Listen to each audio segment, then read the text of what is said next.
Good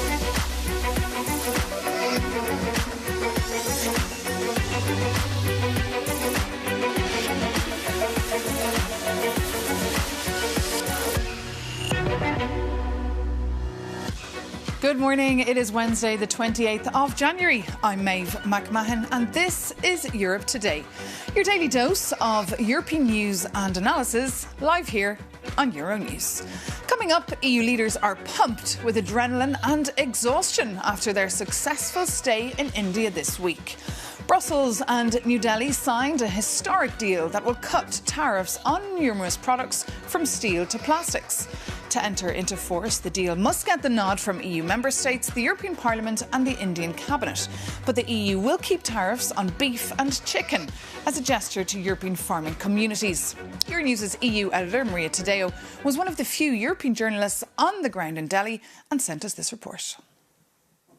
Good morning. We're still in Delhi, of course, where the European Union and India yesterday signed a trade deal. The Commission says this is a monster of a deal, the mother of all trade deals, which will see tariffs cut across the board for European companies. In fact, the Commission said and told us yesterday that European exports will see tariffs cut for pretty much 96% of all European products entering this market. Now, is it the mother of all trade deals? In a way, it depends on how you look at it and who you ask. The one thing to keep in mind, of course, is that before this trade deal was announced, India was a very protected market for European companies with very high tariffs, in some cases more than 150%. Obviously, that meant that doing business in this country of more than 1.4 billion people was very difficult. Now, with this deal, the European Union says they have opened up the market and will tap into huge potential. In terms of who's the winner, that's also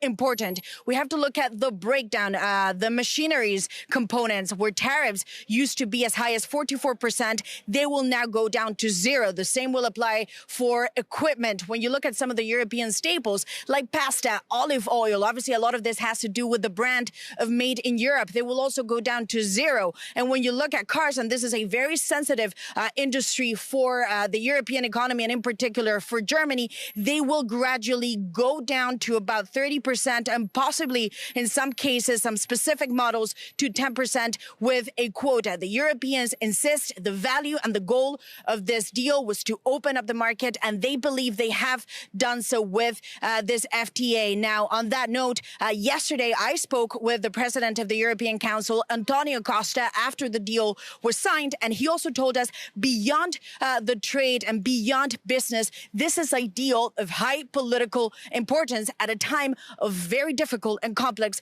geopolitical relations. Let's take a look. President, thank you so much for joining us on this special day, in a way, for the European Union. You've said, finally, you've got this mother of all trade deals. But I wonder if the real value is sort of the optics around it, is to send this message that when there's tariffs all over the place, that's the value of a moment like this. No, they have a great value from the economic point of view. But perhaps more important is the message that the two largest democracies in the world are sending to the international community. Is that it's important, it's essential to provide predictability, to engage on cooperation instead of confrontation, and that reliable partners can work for good in the world. So you don't believe this is the end of the multilateral trade system? Many think after the terms or the tariffs before President Trump is the end. It's a very important way to underpin the multilateral system. We are living not in the world of blocks, but in the multipolar world. And in this multipolar world, we need to do three things. First, underpin the multilateral system. Second, uphold the international law. And finally, engage bilaterally with the different poles in the world. That's the reason because last week we signed the trade agreement with Mercosur. Now we signed the trade agreement with India, and we continue to work in new trade agreements and new partnerships with the different subjects, with different partners around the world. And of course, President, you're a very experienced politician, and I know you're going to say you don't like to engage in hypotheticals, just reality. But then if you know, you don't need to ask me. But this is where I got to ask. Do you believe, do you get a sense really, in real terms, Would we be here today in New Delhi with this agreement on the table, the Mercosur done also in the past month, if President Trump had not been elected and put forward this very aggressive tariff policy? Well, we started these negotiations a lot of years ago. But of course, when you are living in the unpredictable world, you need to provide predictability to the business, to invest, to produce, to trade, and to give hope and security for the citizens. And would you say, however, don't mistake politeness for weakness? Some who look at this very polite European Union, it means it's also a weak European Union. Would you say, don't make that because that would be a mistake? Yes, I don't enter in this game of words. We focus on the reality. And our reality is very simple. We are one of the largest economies in the world, one of the largest democracies in the world, and we have a lot of friends around the world. Friends, partners, allies, and we work with everybody. And President, I wonder if you could confirm to us, there is now talk that in the retreat that you have called for leaders to have a debate in February, so very soon, Mario Draghi will participate. Is that going to be the case? And is that your personal invitation to Mario Draghi? As you remember, last year, we start the year in February organizing a retreat on defense. And I invited the Secretary General of NATO, Mark Rutte, and also the Prime Minister of the United Kingdom, Keir Starmer. And it was the pivotal moment to improve and focus on our own agenda on security and defense and strengthen our relationship with NATO and the UK on security and defense. This year, we need to do on competitiveness and on our single market what we have done last year on security and defense. That's why I invited Mario Draghi and Enrico Letta to be present in the European Council, to debate on us, to take stock of what we have already done, which their reports, and what we need to do to accelerate and to deliver, to boost competitiveness and to deep and strengthen our single market. And that's my last question. What do you hope to achieve? Because you talk about the retreat that happened last year that kickstarted the sequence on defense. Do you worry, and is that the reason why you want Mario Draghi and Letta to be in the meeting, that this report is not being implemented fast enough? Are you concerned? What I expect from the leaders is that they give a clear political guidance to the Commission, to the Council, as they have done last year on security and defense. And this year, on the single market and on competitiveness, we need to create a new momentum to give new impetus on this agenda. As you know, we have invested a lot on simplification, but we need to do much more to deliver and to boost effectively on competitiveness and in our single market. And if you want to underpin our effort on security and defense, we need to have a strong economic base.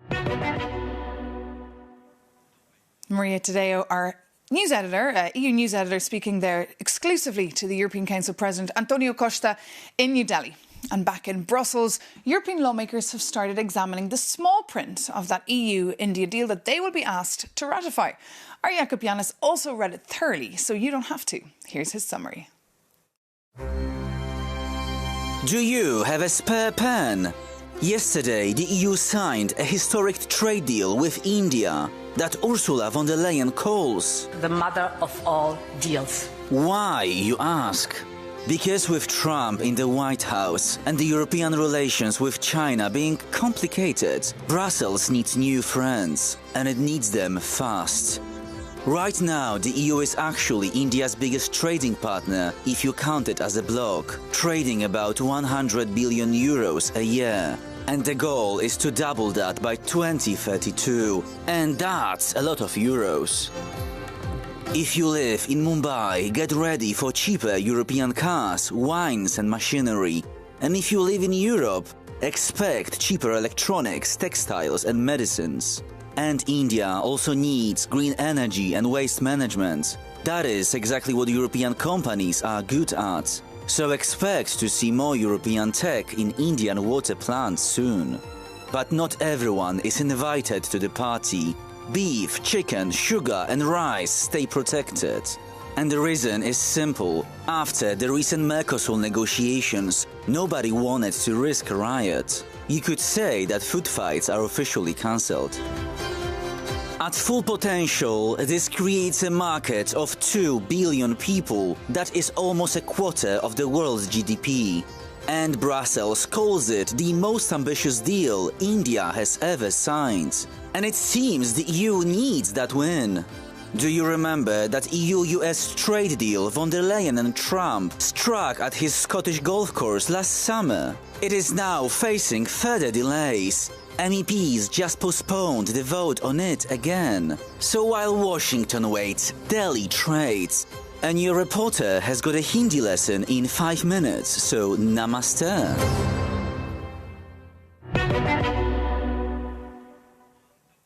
Jakub Janis. Now, moving on, the EU Commissioner for Defence has said that the EU answer to Elon Musk's Starlink could be up and running by 2029. Andrius Kubilius made the statement at the European Space Conference taking place this week here in Brussels.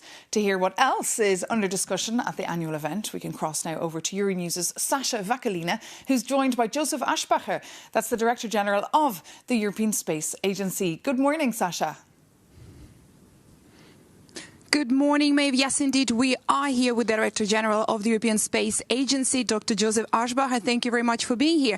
Now, you said that the United States still spending 6 times more than all European actors combined. When it comes to China, this is 50% more. How alarming is that for the European Union?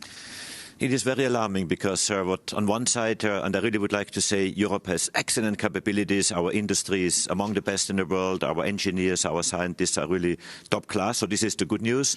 I would say the alarming news is that the US is spending so much more, but also other countries. And this is where we see a real risk that European companies may be pushed out of the market, that we are losing market share. And this is my job as Director General of the European Space Agency to ensure that we succeed, that we are stepping up, that we elevate the future of Europe through space.